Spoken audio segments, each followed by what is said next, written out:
السلام علیکم ورحمۃ اللہ وبرکاتہ۔ بسم اللہ الرحمن الرحیم۔ امام بخاری ریسرچ اکیڈمی علی گڑھ کے سوال جواب سیشن میں آپ کا استقبال ہے، خیر مقدم ہے۔ آج ہمارے جو مہمان ہیں وہ جناب مولانا محمد عارف ندوی صاحب ہیں، جنہوں نے دارالعلوم ندوۃ العلماء لکھنؤ سے تعلیم حاصل کی ہے۔ انہوں نے فضیلت کی، اس کے بعد فقہ سے تخصص کیا اور افتاء کیا، اور اب وہ تقریباً 11-12 سال سے علی گڑھ کے اندر مدرسۃ العلوم الاسلامیہ جو ندوے کی بڑی شاخوں میں سے ہے اس میں درس و تدریس سے وابستہ ہیں، اور فقہ و حدیث اور دیگر علوم و فنون پڑھا رہے ہیں۔ فقہ پر بڑی اچھی نظر رکھتے ہیں۔ یہ ہمارا جو سیشن ہے یہ فقہی مسائل کے سلسلے میں ہے، اور ہم نے آج کا جو عنوان منتخب کیا ہے وہ موضوع پر مسح کے سلسلے میں ہے۔ مولانا، پہلا سوال یہ ہے کہ ہم سب جانتے ہیں کہ وضو میں پاؤں دھونا فرض ہے، قرآن میں بھی اس کا ذکر کیا گیا ہے، لیکن بہت سے لوگ جو ہے خاص طور سے جب سردی کا موسم آتا ہے تو پاؤں نہیں دھوتے ہیں، بلکہ وہ جو موزے پہنے ہوئے ہوتے ہیں چمڑے کے یا اس طرح کی چیزوں کے، تو ان پر وہ ہاتھ پھیر لیتے ہیں، یعنی مسح کر لیتے ہیں۔ تو کیا اس طرح موضوع پر مسح کرنے کا ثبوت قرآن سے یا حدیث سے یا حضور پاک علیہ الصلوۃ والسلام کے عمل وغیرہ سے ثابت ہے، یا اس کا کیا ثبوت ہے؟ بسم اللہ الرحمن الرحیم۔ موضوع پر مسح کے جواز کا جہاں تک تعلق ہے تو قرآن میں تو اس کا تذکرہ موجود نہیں ہے، لیکن نبی پاک صلی اللہ علیہ وسلم کی بہت ساری احادیث سے یہ بات ثابت ہوتی ہے کہ آپ صلی اللہ علیہ وسلم نے موضوع پر مسح کیا ہے، آپ نے وضو کرتے وقت پیر نہیں دھوئے ہیں۔ یہی عمل صحابہ کا بھی رہا ہے، اور بعد میں بھی تمام علماء کا اور امت مسلمہ کا اس پر عمل رہا ہے، اور آج تک اس پر عمل ہے۔ لہذا تواتر کے ساتھ اس پر عمل رہا ہے اور یہ تعامل رہا ہے، لہذا اس سے یہ بات ثابت ہوتی ہے کہ مسح کا ثبوت احادیث سے ہے۔ حضرت حذیفہ رضی اللہ عنہ کی ایک حدیث ہے جس میں وہ فرماتے ہیں کہ میں ایک مرتبہ نبی پاک صلی اللہ علیہ وسلم کے ساتھ تھا۔ آپ صلی اللہ علیہ وسلم ایک جگہ تشریف لے گئے، آپ نے پیشاب فرمایا، میں تھوڑا دور ہٹ گیا،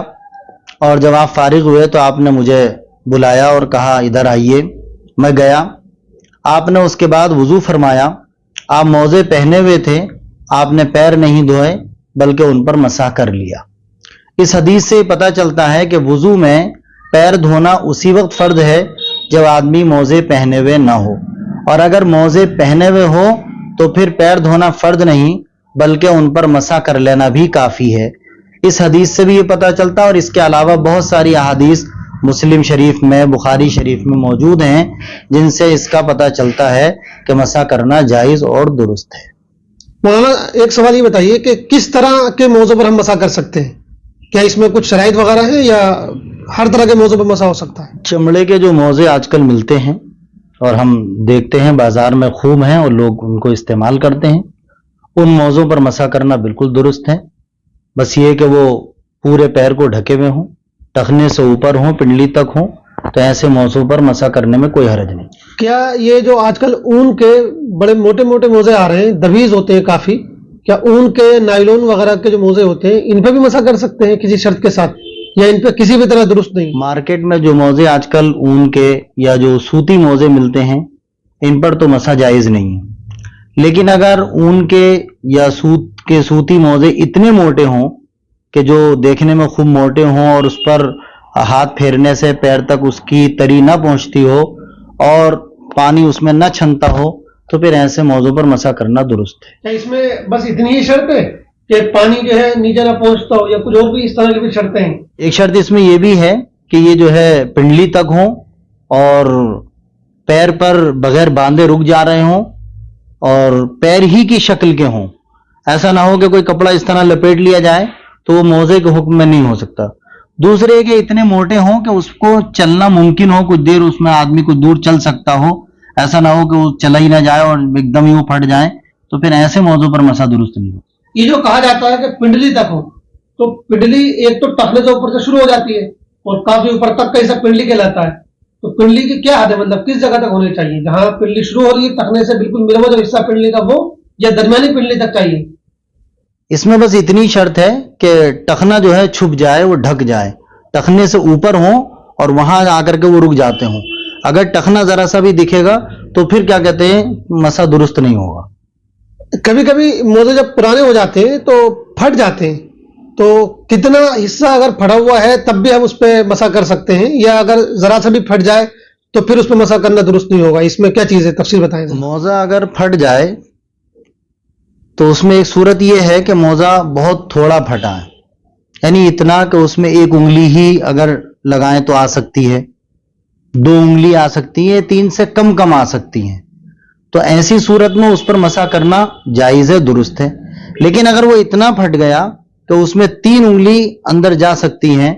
تو 3 انگلیوں کی مقدار میں اگر وہ پھٹا ہے تو پھر اس صورت میں اس پر مسح درست نہیں ہوگا۔ اس میں جو آپ نے فرمایا کہ 3 انگلی اس میں اگر چلی جائیں گی تو پھر مسح نہیں ہو سکتا ہے، تو 3 انگلی مطلب یہ لمبائی میں اس طرح چلی جاتی ہو، یا ایسا کر کے انگلی اس میں جو داخل کرتے ہیں سوراخ میں جس طرح داخل کی جاتی ہے اس طرح اگر 3 انگلی کے برابر پھٹ جائے تو نہیں ہوگا؟ نہیں، یہاں سوراخ مراد ہے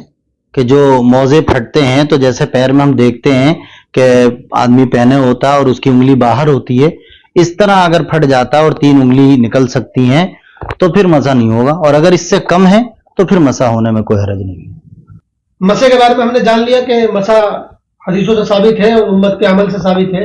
اور مسح کے سلسلے میں دیگر پہلو بھی ہمارے سامنے آئے۔ اب یہ بتائیے کہ بہت سے لوگ مسح کرتے ہیں تو کبھی کوئی پورا ہاتھ اس پر پھیر رہا ہے، کبھی کوئی کسی طریقے سے کر رہا ہے، کبھی کوئی کسی طریقے سے کر رہا ہے، تو صحیح اور سنت طریقہ کیا ہے مسح کرنے کا؟ مسح کا سنت طریقہ یہ ہے کہ آدمی جب وضو سے فارغ ہو تو پیر کا جو اوپری حصہ ہے یعنی انگلیوں والا، وہاں اپنا پورا ہاتھ اس طرح رکھ کر کے انگلیاں اور اوپر کی طرف پنڈلی کی طرف کھینچ کر کے لے جائے، اس میں خالی انگلی لے رکھ کر کے کھینچے تب بھی مسح درست ہے۔ افضل طریقہ یہ ہے کہ انگلیوں کے ساتھ یہ ہتھیلی کا حصہ بھی اس پر رکھے اور اس طرح مسح کرے، یہ مسح کا افضل طریقہ ہے۔ اگر اس سے کم کسی نے مسح کیا ہو، مطلب 1 انگلی یا 2 انگلیوں کے برابر ایسا کر کے کوئی کھینچ دے، تو اس میں مطلب فرض مقدار کتنی ہے، کم سے کم کتنا ہونا چاہیے؟ کم سے کم یہ ہے کہ 3 انگلیوں کے بقدر جو 3 انگلی رکھی جائیں اس طرح سے، اتنا اگر کر لے تو مسح درست ہو جائے گا، اس سے کم ہوگا تو مسح نہیں ہو سکتا۔ یہ بتائیے کہ جیسے ہم نے ابھی پاؤں دھو کر جو ہے وضو کر کے موزے پہن لیے، ٹھیک ہے، اب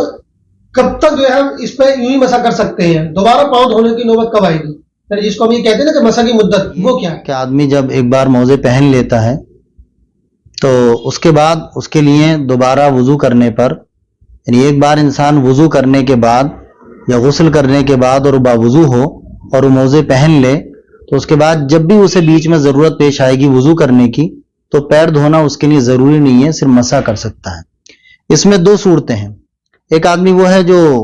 مسافر نہیں ہے، مقیم ہے، گھر پہ ہی رہ رہا ہے، اور ایک آدمی وہ ہے جو سفر کی حالت میں ہے یا جو 15 دن سے کم کی نیت کر کے کہیں پر مقیم ہوا ہے، تو دونوں کی الگ الگ مدت ہے۔ جو آدمی مقیم ہے، مسافر نہیں ہے، اس کے لیے 24 گھنٹے کی مدت ہے، یعنی وہ ایک مرتبہ وضو کرنے کے بعد موزے پہن کر 24 گھنٹے تک ان پر مسح کر سکتا ہے، اسے پیر دھونے کی ضرورت نہیں ہے۔ یہی مدت مسافر کے لیے 72 گھنٹے ہو جاتی ہے، یعنی ایک شخص اپنے گھر سے سفر کر کے کہیں چلا گیا اور وہ یا تو سفر ہی میں ہے، چل رہا ہے، یا یہ کہ وہ 15 دن سے کم کی نیت کر کے کہیں ٹھہر گیا، 10 دن، 5 دن، 8 دن، تو اس شخص کے لیے مسح کی مدت 72 گھنٹے ہوتی ہے۔ اس دوران وہ جب بھی وضو کرے گا تو اسے پیر دھونے کی ضرورت نہیں ہے، بلکہ موزے پہنے انہی پر مسح کر لے کافی ہے۔ مولانا یہ بھی بتائیے کہ مسح کی مدت کی جو شروعات ہے وہ کب سے مانی جائے گی؟ یعنی مثال کے طور پہ ہم نے ظہر کے بعد جو ہے وضو کیا اور ہم نے اسی وضو سے عصر کی نماز بھی پڑھی، مغرب میں جا کے مان لیجیے ہمارا وضو ٹوٹتا ہے اور ہمیں دوبارہ وضو کرنے کی ضرورت پیش آتی ہے، تو ہماری جو مدت کی شروعات ہوگی وہ ظہر سے ہی شروع ہو جائے گی، یا جس وقت ہمارا وضو ٹوٹ رہا پہلی مرتبہ اس وقت سے جو ہے مدت کی شروعات ہوگی اور اس کے اگلے 24 گھنٹے تک جو ہے ہم اس پہ مسح کر سکتے ہیں؟ موزے جب پہنے جائیں تو پہلی بات تو یہ ہے کہ وضو کی حالت میں پہنے جائیں، تبھی ان پر مسح درست ہوگا۔ دوسری بات یہ ہے کہ موزے پہننے کے فوراً بعد سے مسح کی مدت شروع نہیں ہوتی ہے، بلکہ جس وقت ہم نے موزے پہنے، مثلا ظہر کی نماز کے لیے ہم نے وضو کیا اور موزے پہن لیے، ابھی ہماری مدت شروع نہیں ہوئی ہے، جس وقت ہمارا وضو ٹوٹے گا، پہلی بار جب ہمیں وضو کی ضرورت پڑے گی اس وقت سے ہماری مسح کی مدت شروع ہوگی۔ مثلا ظہر کی نماز 2 بجے تھی، ہم نے 2 بجے وضو کیا، ہمیں دوبارہ وضو کی ضرورت پڑی 3 بجے، تو اب 3 بجے سے ہماری مدت شروع ہوتی ہے اور اگلے دن 3 بجے تک یہ مدت ہماری رہے گی، اس دوران ہم مسح کر سکتے ہیں۔ مولانا وہ کون سی چیزیں ہیں جن سے یہ مسح ٹوٹ جاتا ہے اور پھر دوبارہ سے مسح کرنا ہوتا ہے؟ ایک تو یہ ہے کہ جن چیزوں سے وضو ٹوٹ جاتا ہے ان سے مسا بھی ٹوٹ جاتا ہے. دوسرے یہ ہے کہ مدت پوری ہو گئی, مسا ٹوٹ جائے گا. موزہ پیر سے اتر گیا ہے, چاہے ایک موزہ اترا ہو تو یا دونوں اتر گئے ہوں, مسا ٹوٹ جائے گا, اسے مسا نہیں ہو سکتا, پیر دھونے پڑیں گے. ایسے ہی انسان کو غسل کی ضرورت پیش آ گئی تو اس کے بعد مسا ٹوٹ جائے گا, محض مسے سے کام نہیں چلے گا, وہاں پیر دھونے ہی ضروری ہوں گے. اچھا, اگر موزہ اتر گیا اور ہمارا جو ہے مان لیجیے مسا ٹوٹ گیا تو اس وقت جو ہے اگر ہم ایسے ہی جو ہے پاؤں دھو کے دوبارہ موزے پہن لیں تو کافی ہو جائے گا, یا ہمیں پورا وضو کر کے ہی موزے پہننے ہوں گے؟ جس وقت آپ کا موزہ پیر سے نکلا ہے, اگر اس وقت آپ باوضو ہیں تو آپ کو صرف پیر دھو کر ہی موزے پہن لیں گے, کافی ہے, پورا وضو کرنے کی ضرورت نہیں ہے. لیکن اگر آپ کا وضو نہیں ہے اس وقت تو اس وقت صرف پیر دھونا کافی نہیں ہے, بلکہ پورا وضو ضروری ہوگا. مولانا ابھی آپ نے یہ بتایا تھا کہ جو مقیم ہوتا ہے اس کے لیے 24 گھنٹے کی مدت ہوتی ہے, اور جو مسافر ہوتا ہے اس کے لیے 72 گھنٹے کی یعنی 3 دن 3 رات کی مدت ہوتی ہے. تو اگر کسی مان لیجیے کسی شخص نے جو ہے مسا کیا اور اس کی مدت پوری ہو گئی, 24 گھنٹے ہو گئے یا وہ مسافر تو 72 گھنٹے پورے ہو گئے, تو مدت پوری ہونے کے بعد پھر کیا کرنا ہوگا؟ کیا پورا وضو کرنا ہوگا یا صرف جو ہے پاؤں دھو لینے سے کام چل جائے گا؟ اس میں بھی صورت یہی ہے کہ جس وقت مسے کی مدت پوری ہوئی ہے, مثلا مقیم ہے 24 گھنٹے پورے ہو گئے اس کے, تو جس وقت مدت پوری ہوئی ہے اس وقت اگر اس کا وضو تھا تو اس کو صرف موزے اتار کر کے پیر دھو لے اور موزے پہن لے, اس کی نئی مدت شروع ہو جائے گی. اور اگر اس وقت اس کا وضو نہیں تھا تو پھر ایسی صورت میں پورا وضو کرنا ہوگا اور اس کے بعد موزے پہنے اور پھر نئی مدت شروع ہو. مولانا ایک سوال کا جواب اور بتائیں, کیا یہ جو موزے پہننے کی بات ہے اور مسا کرنے کی جو اجازت ہے یہ صرف مرد حضرات کے لیے ہے یا یہ خواتین کے لیے بھی ہے, عورتیں بھی مسا کر سکتی ہیں؟ جی بالکل, عورتیں بھی شریعت کی مخاطب ہیں, اور جو احکام اللہ نے مردوں کو دیے ہیں وہ عورتوں کے لیے بھی رکھیں. سہولتیں جس طرح مردوں کے لیے سفر میں ویسی عورتوں کے لیے بھی ہیں. تو جس طرح مردوں کو یہ رخصت ہے کہ وہ موزے پہننے کی صورت میں پیر نہ دھو کر صرف مسا کر لیں, عورتوں کو بھی بالکل وہی سہولت حاصل ہے کہ وہ بھی اگر موزے پہنے ہوں اس طرح کے تو وہ پیر نہ دھو کر کے صرف مسا کر سکتی ہیں. مولانا بہت بہت شکریہ, جزاکم اللہ خیرن و احسن الجزا, اللہ تعالیٰ آپ کو جزائے خیر دے. محترم ناظرین و سامعین, امید ہے کہ ہمارا یہ سیشن آپ کو پسند آیا ہوگا, اور ہم آپ سے امید کرتے ہیں کہ اس سیشن کے بارے میں اپنی رائے ضرور دیں. مزید یہ بھی بتائیں کہ آئندہ سیشن ہم کس ٹاپک پر کریں, تو ضرور اپنی قیمتی رائے سے میں نوازیں گے. جزاکم اللہ, والسلام علیکم ورحمۃ اللہ وبرکاتہ.